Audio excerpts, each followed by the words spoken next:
Yeah, we can start from 58.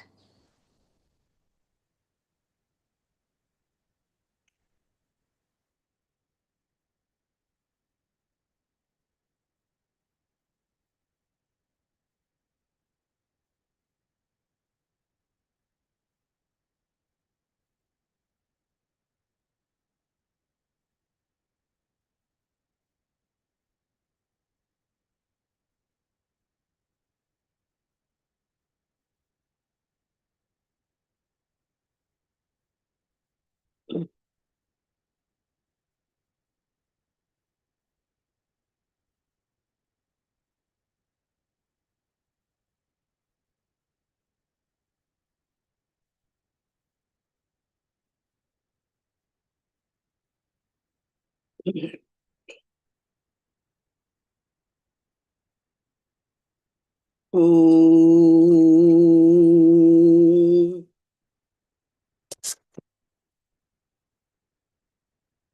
Om. Om. Om Sahanavatu Sahano Bhunaktu Sahavidyam Karavavahai Tejasvinavaditamastu Mavet Vishavahai. Om Shanti Shanti Shanti. Sadashivasamarambam Shankaracharya Madhyamam Asmadacharya Paryantam Vande Guru Paramparam. Narayanam Namaskritya Naram Chaiva Narottamam Devim Saraswatim Vyasam Tado Jayamudirayet.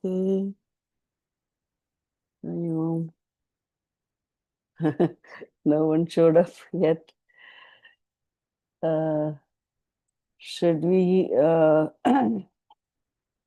review this number 57, right? Yesterday you did 58 actually.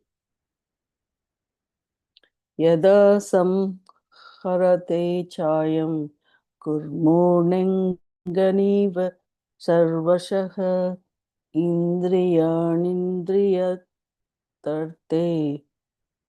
Sorry. Indriyani indriyatabhyatasya pratna pratistita.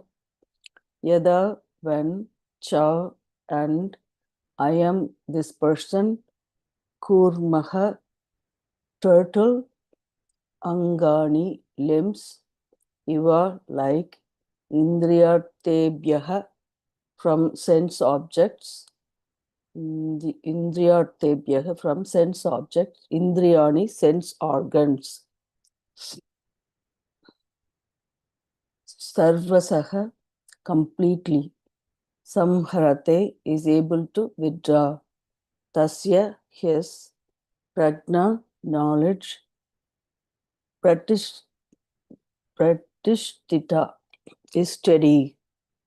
Yada cha ayam kurmaha angani iva indriyartebhyaha indriyani sarvasaha samharate tasya prajna pratishtita. And when, like the turtle that withdraws its limbs, this person is able to completely withdraw the sense organs from their objects, his knowledge is steady. This verse was also in response to Arjuna's question about, 1 second.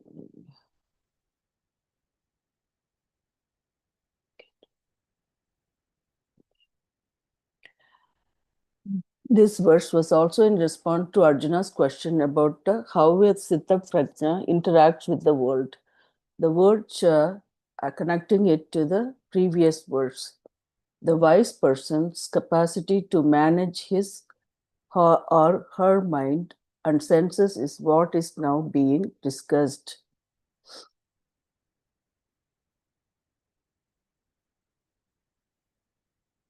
So the wise person's capacity to manage his or her mind and senses is what is now being discussed. A person may have jnana, but for that knowledge to be steady, he or she must be able to withdraw the sense organs from the sense pursuits at will. Although the senses themselves are not harmful, they are referred to as the villains by the Shastra and by ourselves. For example, we make such statements as I am okay, but my sense organs take me for a ride. My eyes alone take me to New York's 42nd Street. My ears also take me places. My sense organs are turbulent. They are the ones doing all the mischief. I am in their hands, the victim of my sense organs. I'll read this again, so just a few of you will join now. This verse was also in response to Arjuna's question about how Vyasthita Prajna interacts with the world. The word cha connecting it to the previous verse. The wise person's capacity to manage his or her mind and senses is what is now being discussed. A person may have jnana, but for that knowledge to be steady, he or she must be able to withdraw the sense organs from the sense pursuits at will. Although the senses themselves are not harmful, they are referred to as the villains by the Shastra and by ourselves. For example, we make such statements as I am okay, but my sense organs take me for a ride. My eyes alone take me to New York's 42nd Street. My ears also take me places. My sense organs are turbulent. They are the ones doing all the mischief. I am in their hands, the victim of my sense organs. The sense organs are not to blame. In fact, the sense organs are not to blame at all. They are purely reporters. They do not ask you to do anything. Otherwise, you could not go into a shopping mall and come out without everything sticking to you. The senses themselves are not turbulent. They only report and they keep reporting because it is their nature to report. Reporting is their job. The eyes tell you what is there. If it is a sentence, they help you read it. If it is a color, the eyes help you see it. It is not the sense of smell that tells you that this is sweet and so on. It only reports the smell. You are the one who decides whether it is sweet or not. Otherwise, who would like blue cheese if the senses had sweetness? They would never develop a liking for a strong smelling cheese like cheese called blue cheese. It is you who develop the liking for it. Liking for it, not the senses. They only report the smell. But when they report the smell of blue cheese, to some people, those people run. The senses are not responsible for your going for the blue cheese. Your mind is the cause. Thus, the senses themselves are not to blame. So, the mind is the cause. Please remove the blame from the senses. They are given to you simply for reporting. They do no harm. The reason they are presented as villains is because they report there are problems. If they did not report, there would be no desire, no pursuit, and therefore no problem. But because they report, there are fancies, and you go along with the fancies. These fancies are many and the reports of the senses are constant. They keep coming all the time. Reports of new objects, changing objects, new scenes, and changing scenes. Because the senses are a means of a knowledge, a pramana, it is their job to report what is happening. So, because the senses are a means of knowledge, a pramana, it is their job to report what is happening. For example, if there is sound, your sense of hearing immediately tells you that it is a sound. Because of various data, you get yourself started. And before long, find yourself caught up in fancies. Because he reports of the senses lead to fancies. The senses seem to be a problem. So because the reports of senses lead to fancies, the senses seem to be a problem. But they are not. Even the fancies that happen in your mind are not in themselves a problem, as we will see later. But because you go along with fancies, the senses are considered to be turbulent and are thought of as the villains. The senses are not villains. If they report something and there is a fancy for it, you go along with the fancy until you find that you have no time for anything else. And because there are so many fancies, you are totally lost. The verse under discussion here refers to the person who is able to withdraw the senses at his or her will in order to gain steadiness in the knowledge. I'll read this line again. The verse under discussion here refers to the person who is able to withdraw the senses at his or her will in order to gain steadiness in the knowledge of the self. When a person is able to gain or command the capacity to dismiss fancies at will, then his or her knowledge is steady because there is nothing for the person to regret. Okay, I'll read again. When a person is able to gain or command the capacity to dismiss fancies at will, then his or her knowledge is steady because there is nothing for the person to regret. Yasita Prajna goes only by what he or she wants, meaning what is considered to be right, and is not dictated by fancies. To go by what you want means that you decide. So to go by what you want means that you decide. The decision itself may be right or wrong, but you go by it and not by your fancies.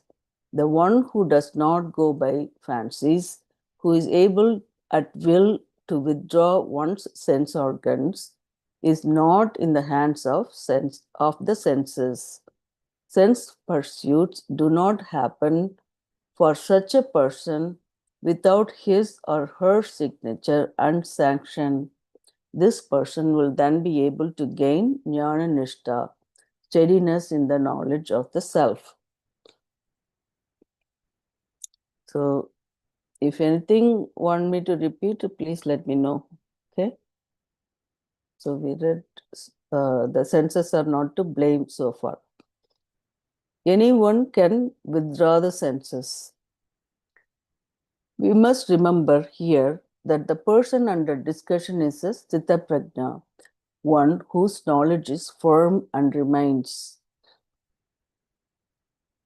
So the person under discussion is a Sthita Prajna, one whose knowledge is firm and remains. Otherwise, anyone who is together could be taken as jnani, which is not true.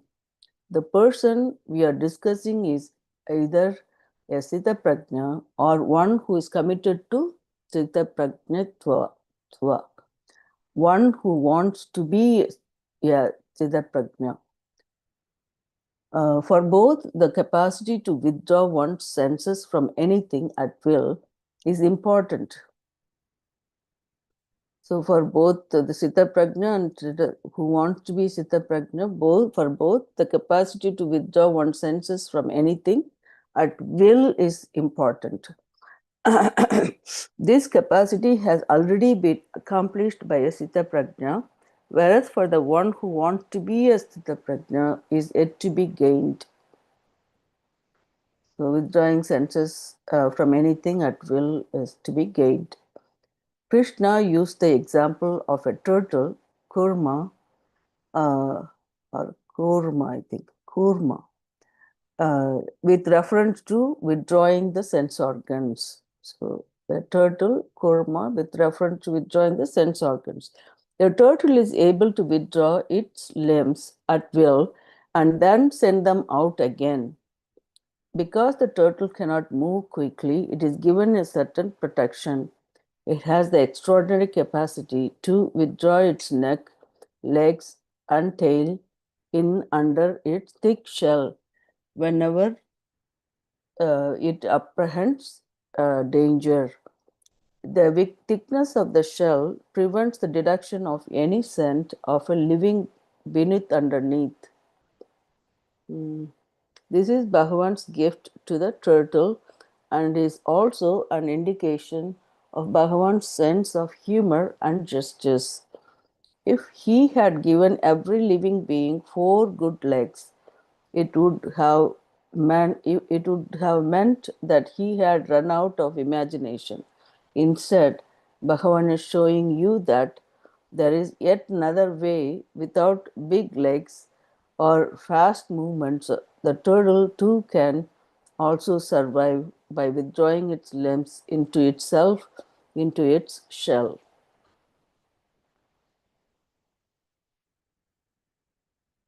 Similar to the turtle, a human being is not helpless in the hands of the senses because the person also has a thick shell into which he or she can withdraw.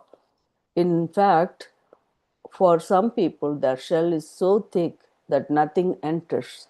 If the mind is taken away by fancies, what can the senses do? But you can see 100 different things without wanting any of them. You simply see them in the same way as you see nature's autumn colors. What do you want out of them? Nothing. You just enjoy them from a distance, appreciating them as they are. In the same way, the senses need not create a problem. If there is a fancy, it comes as a fancy and goes as a fancy. It is it is only when you want it is only when you want something that problems arise. By means of the turtle example, Krishna is describing the capacity to withdraw the senses at will from their objects and into oneself. So the Krishna is describing the capacity to withdraw the senses at will from their objects and into oneself. And for the one who has the knowledge, this capacity will enable that knowledge to become steady, to gain nishtha. For the person who has prepared himself or herself for the knowledge by developing the capacity to make the mind and senses behave in this way, the knowledge is not going to be far away. And if the person is not so prepared, let him or her try to make the mind and senses behave by the practice of withdrawing them from the sense objects. It is as simple as that. Let me read this paragraph one more time. For the person who has prepared himself or herself for the knowledge by developing the capacity to make the mind and senses behave in this way, the knowledge is not going to be far away. And if the person is not so prepared, let him or her try to make the mind and senses behave by the practice of withdrawing them from the sense objects. It is as simple as that. The information in this verse is not provided in order to judge anyone, but so that you may understand how the mind and senses are meant to function. So, further Krishna said. So, we read about, if anything you want me to repeat, please let me know. Otherwise, we can do Manana in this.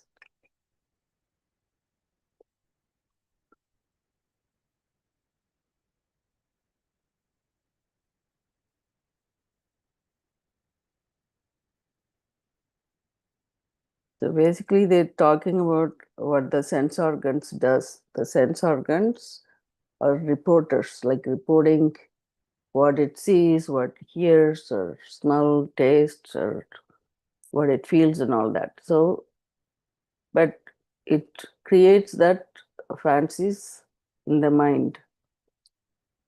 That fancies, then person doesn't have that kind of at will, like control of those senses.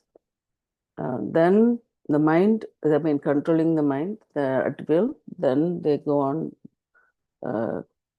they lose their ability to be steady mind. But then if they do the example given here is about how the turtle withdraws its limbs under the thick shell when it senses the danger in its neck. Likewise, the mind withdraws all the senses and the fancies at will, then the mind is steady in gaining that knowledge. So we have some examples yesterday.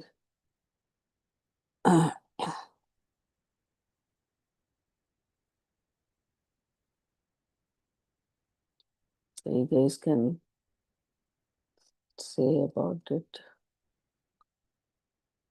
What happened? Only few people left attending today. Yeah, today is Sunday, so maybe because of that. The senses are not villains. Basically, they are just the reporters.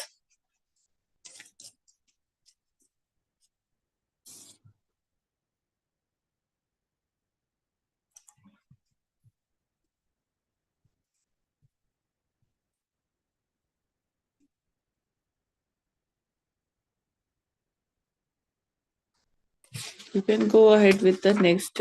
We did Manana on this yesterday. Yes, Maharaji, continue next. Yes, next shloka.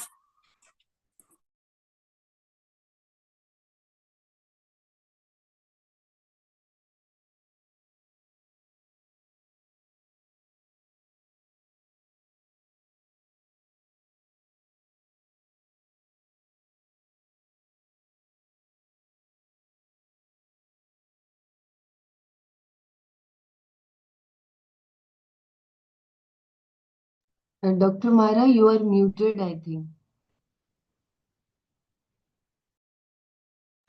Sorry, I don't know how I got muted. Okay. Vishaya vinivartante niraharasya tehinaha rasavarja rasavarjam rasopyasya param drishtva nivartate. Niraharasya, for the one who does not feed the sense organs. Dehinaha, for the one who indwells in this body. Vishayaha, senses. Vinivartante, come back to oneself. Rasavarjam, leaving the longing behind. Param, Brahman. Drishva, having seen. Asya, of this person. Rasaha, longing. Api, even. Nivartate, goes away. Niraharasya dehinaha vishayaha vinivartante rasavarjam param drishtva asya rasaha api nivartate. For the one who does not feed the senses, for one who does not feed the senses come back to oneself, leaving the longing behind. Having seen Brahman, when the self is known, even the longing goes away. Oh, nice. So, for the one who does not feed the senses come back to oneself, leaving the longing behind. Having seen Brahman, when the self is known, even the longing goes away. There is a possibility of a doubt here. Does this capacity to withdraw one's senses from the sense objects at will give the person jnana nishta? Okay, does this capacity to withdraw one's senses from the sense objects at will give the person jnana nishta? No. Even a complete fool can practice this technique. A yogi also actively engages in this discipline of okay.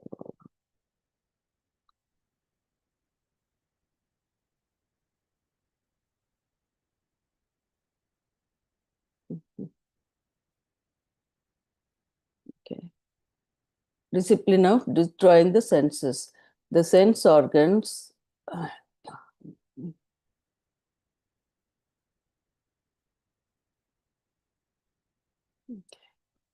the sense organs, 1 second, okay. The sense organs can be withdrawn as a turtle withdraws its limbs.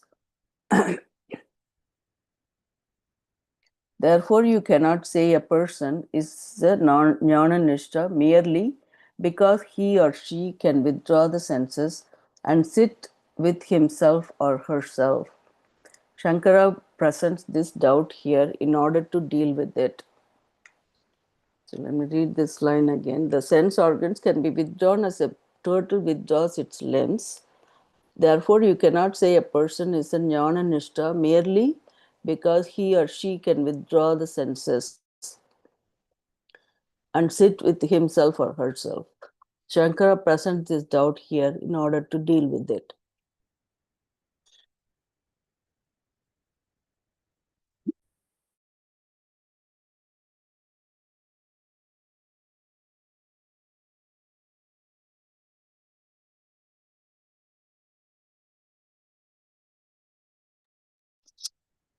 Even though people may not go along with their fancies, the taste for them, for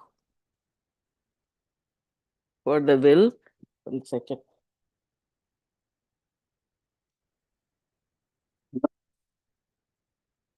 The taste for them will still be there. Sorry, even though people may not go along with their fancies, the taste for them will still be there. Therefore, is this not the practice of suppression rather than a withdrawal? We have seen how people blow up. The senses definitely get them sooner or later. If not today, then tomorrow. Why? Because everything is suppressed inside. When the value for something is inside a man, he will definitely deliver himself into the hands of his senses eventually, because he is not their master. The senses will get him. If he thinks he has enslaved them, he need only wait for certain situations to present themselves. He will find himself enslaved by his senses in no time. They will take him for a ride. In the wink of an eye, he will be gone totally. So here they say, just because you withdraw the senses, it doesn't mean that the longing goes away.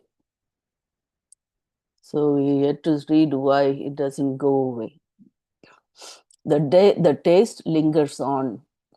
Thus, even an ordinary person can withdraw the senses, but taste, rasa, and value for the fancies will still be there. Such a person feels that certain sense enjoyments are important, and without them, he or she cannot be happy. Suppose, because this person is told that sense enjoyments are all very painful, the fan opened, so he or she cannot be happy. Suppose, because this person is told that sense enjoyments are all very painful, he or she decides not to go after them. Then he or she might begin practicing withdrawal of the senses, but find that the rasa does not go away. Even those who already have a value for meditation and learn to withdraw the senses in order to discover ananda in themselves or gain inner contentment, may continue to have a value for the enjoyments of the senses. I'll read this paragraph one more time. The taste lingers on. Thus, even an ordinary person can withdraw the senses, but the taste, rasa, and value for the fancies will still be there. Such a person feels that certain sense enjoyments are important, and without them, he or she cannot be happy. Suppose, because this person is told that sense enjoyments are all very painful, he or she decides not to go after them.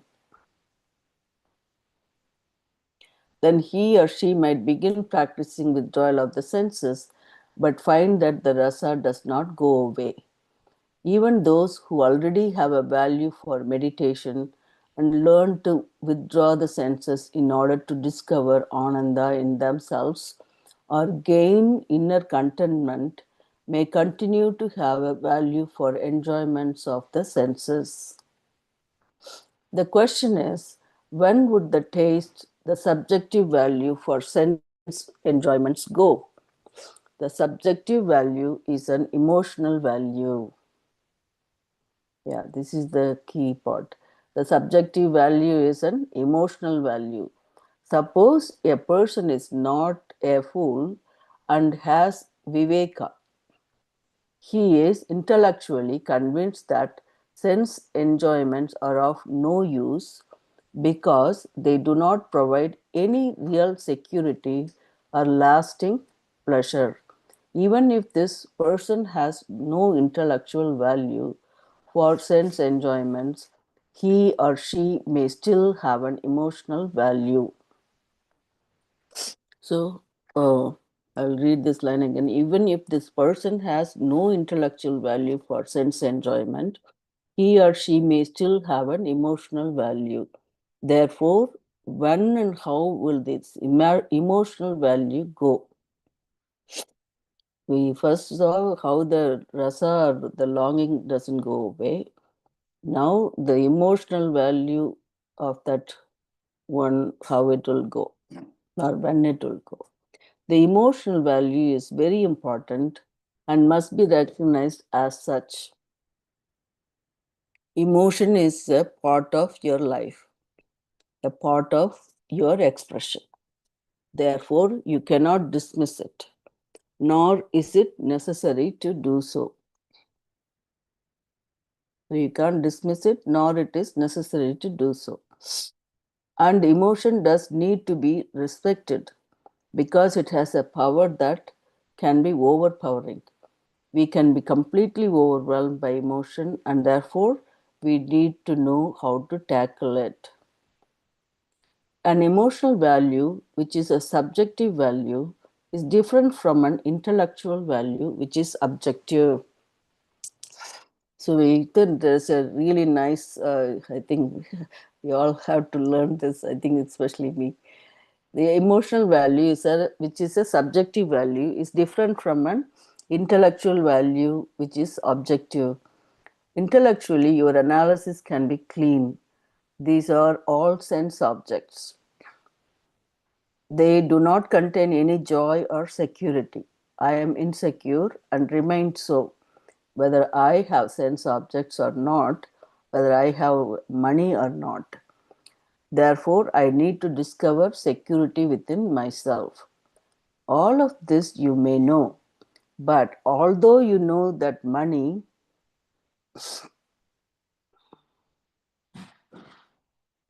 does not make you secure, you still have an emotional value for it. And even if you do not have an emotional value for money, an intellectual value will definitely be there because you do need to buy a few things. Therefore, to say that money has no value is not correct. Okay, so initially they said money does not make you secure, but it still have an emotional value for it. Even if you do not have an emotional value for money, the intellectual value will definitely be there because you do need to buy a few things. Therefore, to say that money has no value is not correct. Value of money. That money does not give you security is a fact. But money does give you a house, health, haircuts, and a variety of other necessities and comforts. Money is not something that has no value whatsoever because it has an objective value. It cannot be dismissed totally. With reference to its emotional value, money is used to measure success. If someone comes to see you in a new car and your car is battered, you find yourself wanting to have a new car. When money is used to measure your success, there is always a feeling that you have not made it. I did not do this and I did not do that is one of many inner tapes indicative of a subjective emotional value that cannot be dismissed. How can you withdraw from that rasa, that taste that is always there? So this is the question to ask ourselves. How can you withdraw from that rasa, the taste that is always there? To suppress the value is not the answer because suppression is nothing but a volcano that blows its top one day. Whenever there is suppression, this problem arises. Here, Krishna told Arjuna how the subjective value is dealt with. The word Vishayas means sense objects. The word Vishaya usually means sense objects, but in the present context, it stands for the senses. The topic discussed in the previous and following verses, based on similar expressions found in the Shastra.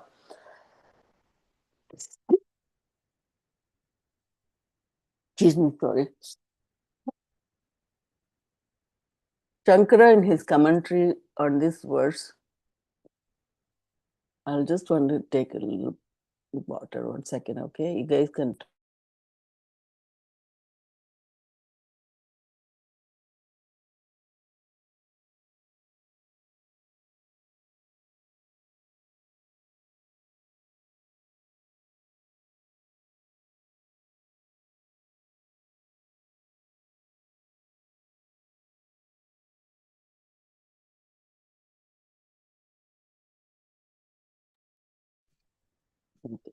The No word, sound. oh yeah, I'm talking now. The word Vishayas usually means sense objects, but in the present context, it stands for the senses. The topic discussed in the previous and following verses, based on similar expressions found in the Shastra. Shankara, in his commentary on this verse, converts sense objects into sense organs. Here, the sense organs belong to a person who does not take into any sense object.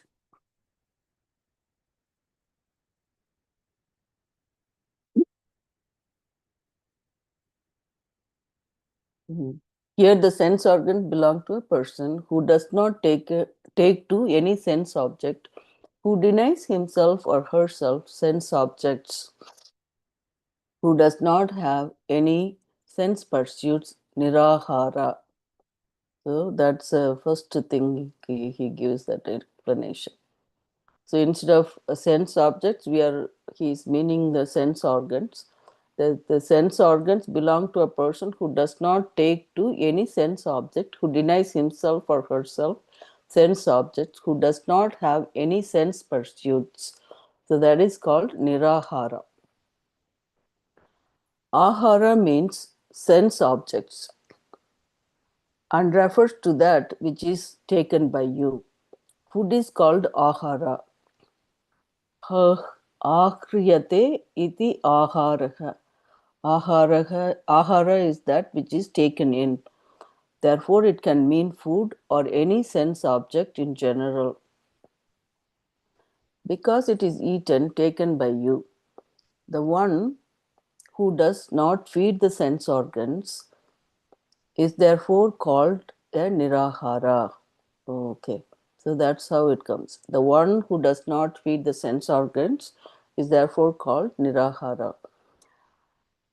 Krishna also referred to this person as a dehi, meaning one who is alive in a physical body. So he is differing dehi.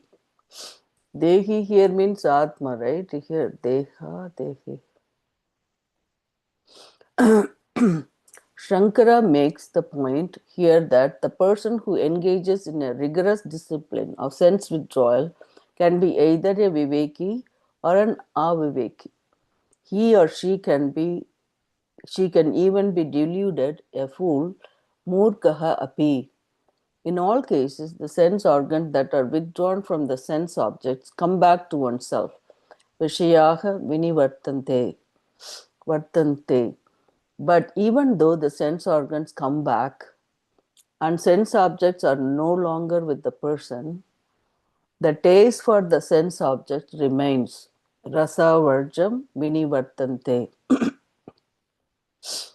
In other words, the subjective emotional value for them is still there. If the person is deluded, the intellectual value will also be there.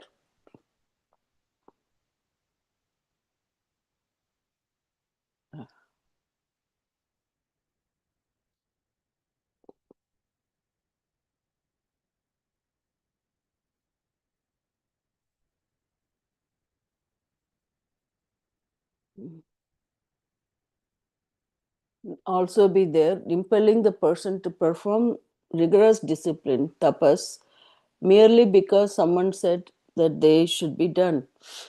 The difference between a viveki and an aviveki then that is that the viveki will only have the subjective value, not the intellectual value, whereas aviveki will have both subjective value and the intellectual value. The intellectual value is subjective value. So people have both, they're not good. When there's viveki who has a subjective value, not the intellectual value. So that's a difference.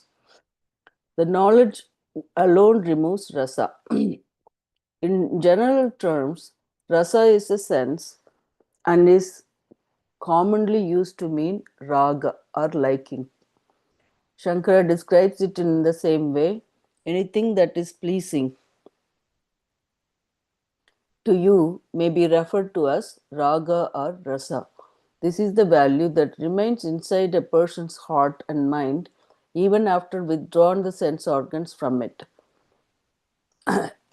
This rasa too goes away. Krishna said, when the self is known, rasopi param drushtva nivartate. This means that when a viveki who pursues self-knowledge and is judicious about his or her present pursuits withdraws the senses, there is no suppression. The viveki is only living a life of meaningful discipline. Whereas for a person who practices sense withdrawal without pursuing this knowledge, the withdrawal does amount to suppression. So they have to pursue self-knowledge at the same time. Then it becomes viveka. The literal meaning of the word drishva is having seen, but but here it is used purely in the sense of knowing. What is known is I am that. Tat param brahma aham eva. Tat param brahma aham eva. It is not any other jnana. That Brahman is myself. There is no difference between the two. Knowing that I am Brahman does not imply a knower known difference. And in the wake of this knowledge, rasa goes away, nivartate, meaning that it does not take the person for a ride. How the emotional value for the sense objects, how the emotional value for sense objects can capture one's mind is explained by Krishna in the next verse. So this is the important one. How the emotional value for sense object can capture one's mind is explained by Krishna in the next verse. Once you can no longer be taken for a ride by the rasa, the knowledge of sense objects does not create any kind of craving or longing in you. It is seedless, nirbija, nirbija, and therefore does not sprout, meaning that it does not set you up so that you are carried away by your fancies. Nirbija. However, when the clarity of vision is not there, meaning when the knowledge is not there, elimination of the rasa is not possible. Therefore, knowledge in the form of a clear vision, samyak darshana, has to be well established, steady and firm. May you work on gaining this vision again and again, is what is meant here, because if you give up working for this vision, the erroneous vision you have will not go away. People generally plan to work for a clear vision only after they have fixed up everything in their lives. But it does not work that way. There is no fixing up everything without the vision. So the pursuit is twofold: yoga, self mastery, and jnana, self knowledge. So, twofold is yoga, which is the self mastering, and jnana, the self knowledge. I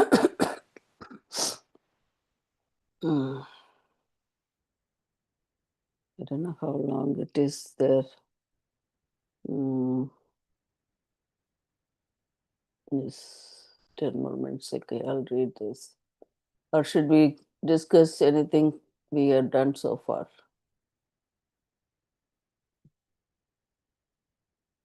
Okay. Removing the sense objects also does not work. Taking the word Vishaya to mean sense organs, as we have just done, is the simple way of looking at this verse. Now we will look at it by taking Vishaya to mean the sense objects. Suppose the sense objects have gone away because you withdraw yourself from the sense world. Previously, you lived in Manhattan and now you are living in the mountains a day and half away from anyone. You are completely alone. No objects will come to you, no newspapers, radio, or people. You have not even allowed yourself a television set. Having denied yourself all the sense pursuits, you are a nirahara. So, Vishaya is sense organs here. It means instead of sense objects, right? And the nirahara is that pursues, that you are denying all the sense pursuits. However, although the sense objects have gone away, the taste for them will still be there.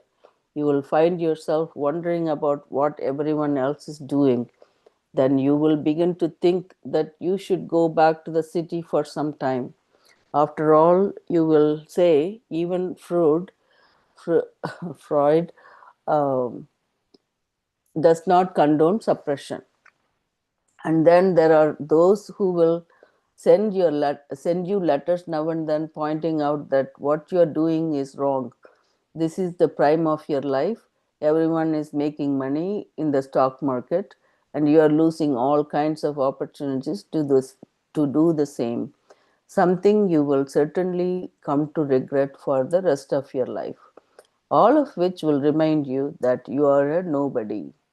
Their comments will begin to make a lot of sense to you because you have a rasa inside. A value for money is there. In fact, the only reason you are able to stay where you are is because you have money. Alcohol is another example of something for which the rasa remains. You may have given it up and all the bottles may have walked away, but the rasa will still be there. It will only go when you have something more intoxicating, something with more of a kick in it, something more profound, more beautiful, and more useful. In other words, more powerful.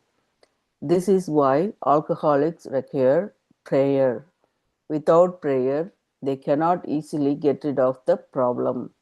An alcoholic who turns into a sober person can be a saint because he or she has mastered prayer and knows what it is all about. When an alcoholic finds something more powerful than alcohol, the rasa for alcohol within the person goes away. The importance of acknowledging the emotional value.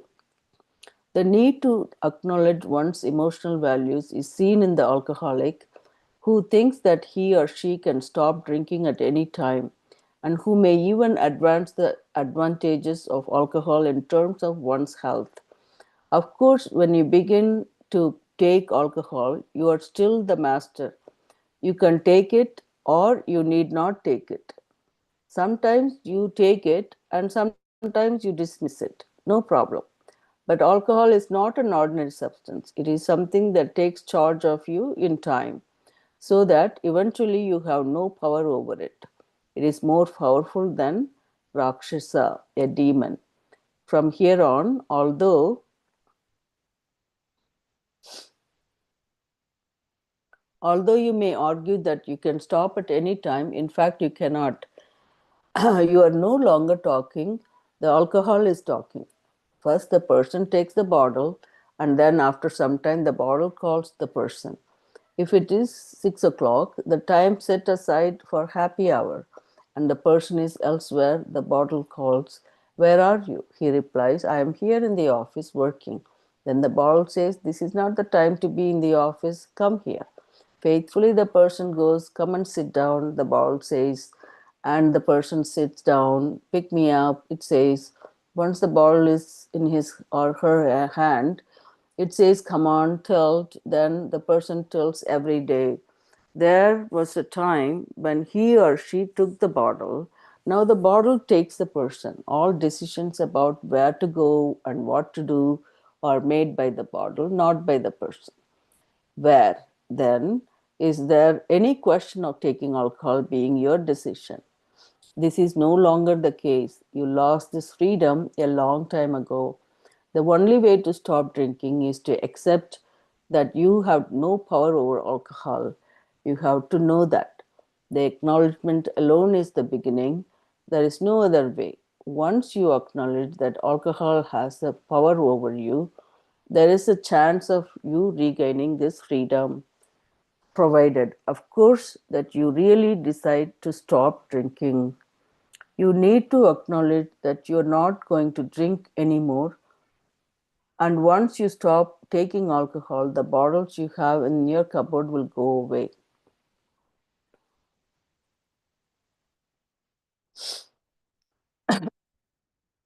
You will not want to keep them and will therefore distribute them to those who want them. but the smell of alcohol, the craving for it, will still be there in your head, which is where support groups come in. Otherwise, you may start drinking again and lose yourself thoroughly, after which there is no chance. Only when people find themselves secure, when they know that they are everything, do the rasas lose their hold. I'll read this line again. Only when people find themselves secure, when they know that they are everything, do the rasas lose their hold. Then the world can no longer take such people for a ride. To understand what Krishna was saying here, we need not alter the meaning of the word Vishaya to mean sense organs. It can be looked at from the perspective of sense objects also. I know I read fast. I think we don't have time for Manana today. We may have to read this again tomorrow and do the Manana. So anybody wants to say anything?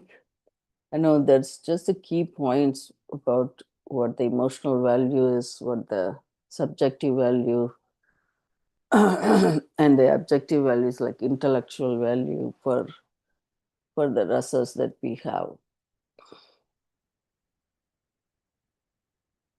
And the bottom line is we have to have that knowledge to be a viveki. Then only we can make this, we are secure having that knowledge inside, so that the rasa goes away from us, that we are happy with ourselves.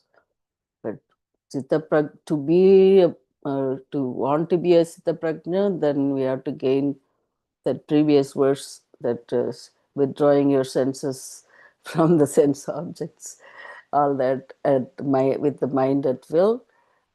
Then this next verse is continuation of that. I mean, the current verse that I read is a continuation of that. Then we have that knowledge with us, and then make that rasa go away. So anybody please say it. I think I'm going to conclude here because we have only 2 minutes more, and we can read it tomorrow. Is that okay with you guys? Yeah, we can have some 5 minutes discussion. Like I just wanted to Mm-hmm. this paragraph on page 346 about the emotions, the emotional value.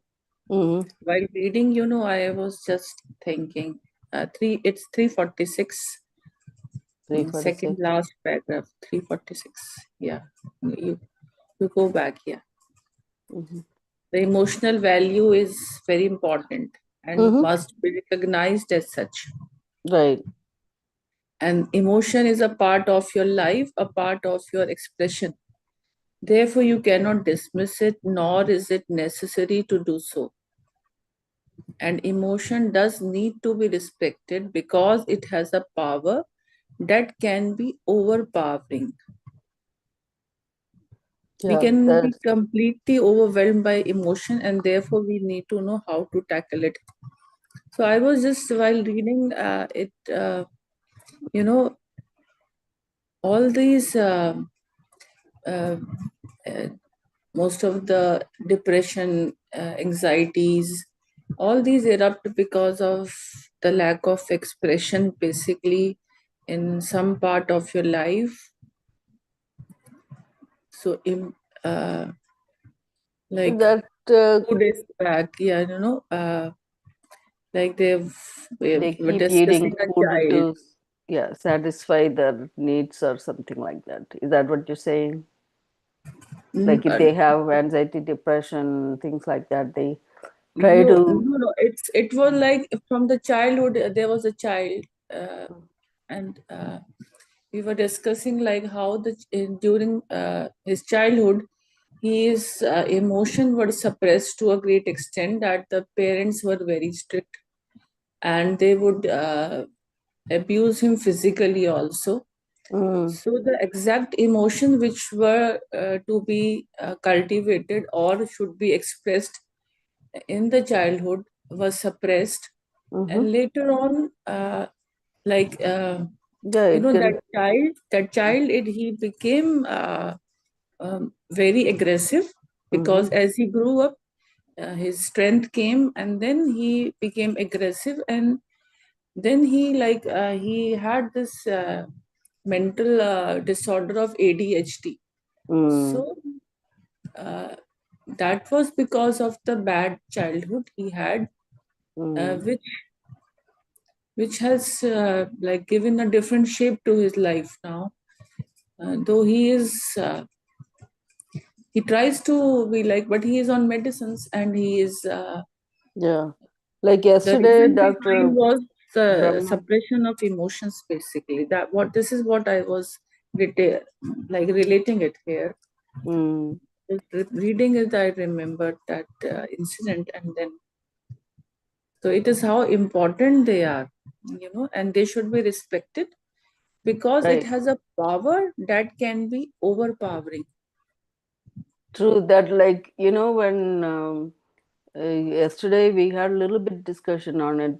Dr. Brahma was talking about what the babies, how the parents are so anxious about they're not eating well and things like that. But again, when you're trying to force feed them, or like that makes that mother happy but not the child, right? So the same thing, when you think they're not reading well and you want them to read, like if you kind of force them, then it, or beat them up or something with that kind of action, then they are not going to tell what is bothering them or how they couldn't read. That person may be having some attention deficit or dyslexia, some issue could be there. Not all the children are going to be excelling in everything, right? Or trying to find what the child is good at and encourage them to do well in that aspect.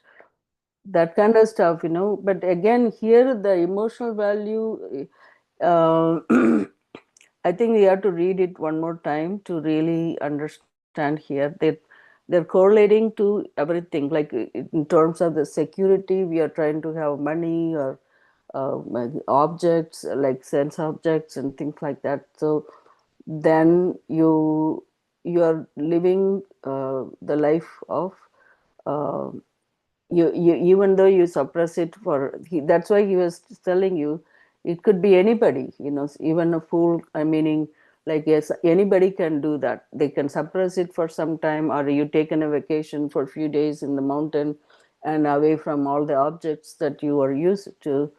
But when you come back to the city and you're going to turn on the TV or looking at the phone, what good is that going to do for 2 days? Anyway, you relax, right? And it doesn't go, that rasa doesn't go away. So, but if you really have that viveka, that okay, I did this, and when you're having, and I am good with myself, I was happy with myself. This is all I need. I don't need all these objects to make me happy. So then that rasa goes away for that particular that having so many things with you, or wanting to have a new car, wanting to have a house, or other things in life. So that is what here it meant, I think, that intellectual value, like objective value versus a subjective value. So that's what we have to remember. Anyway, I have to really go. So if we, maybe we can review this again tomorrow, and uh, then do manana on that also. Is that okay? I know. Say 8:05 Yes, now. yes, Dr. Mal. Yeah. Okay. लोका समस्ता सुखिनो भवन्तु। शांति शांति शांति। Hari Om. Shri Gurubhyo Namaha. Hari Om. 1 second, Gita Manana session.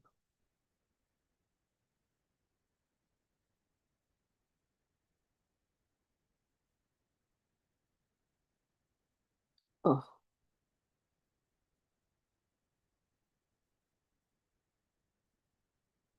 sure. Hold on.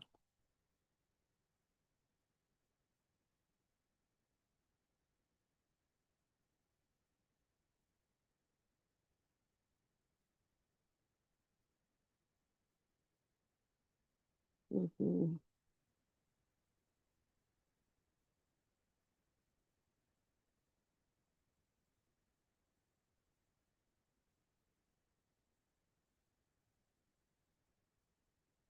And body relax and eyes close. Relax your shoulder. Keep a big smile on your face.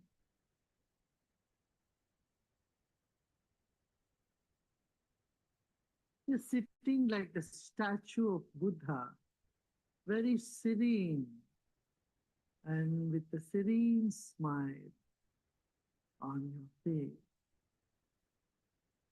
Relax your body.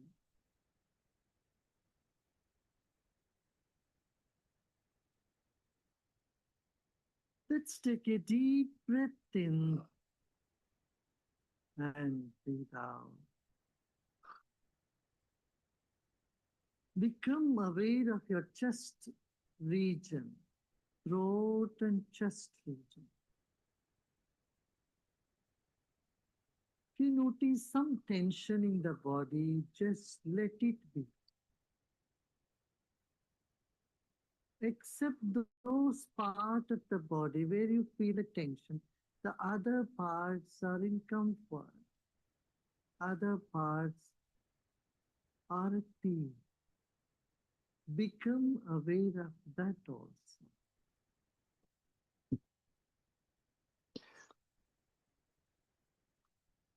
There are many good things about you and inside of you.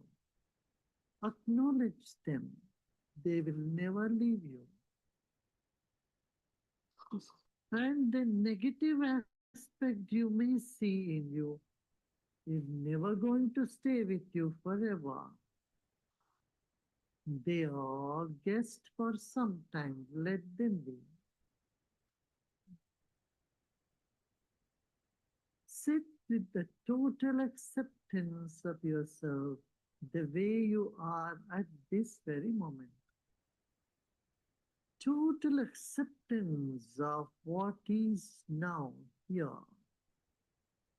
Lead us to deeper meditation.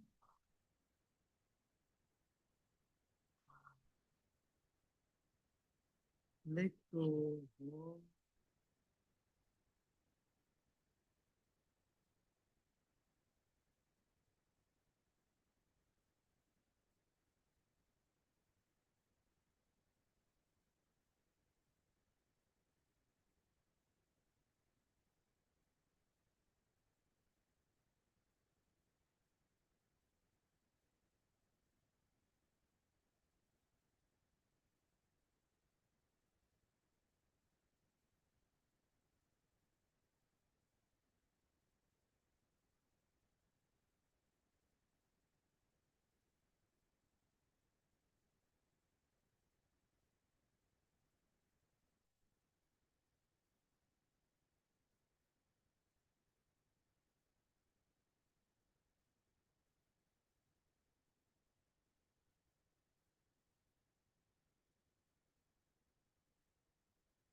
Om Shanti Shanti Shanti.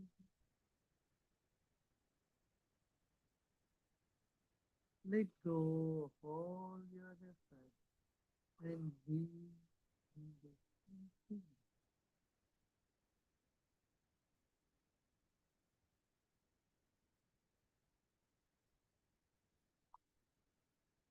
And slowly and gradually become aware of the breath and one gently.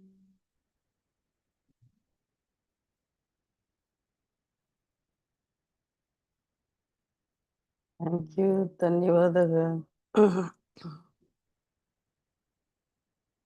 Thank you, guys. We should have Manana tomorrow.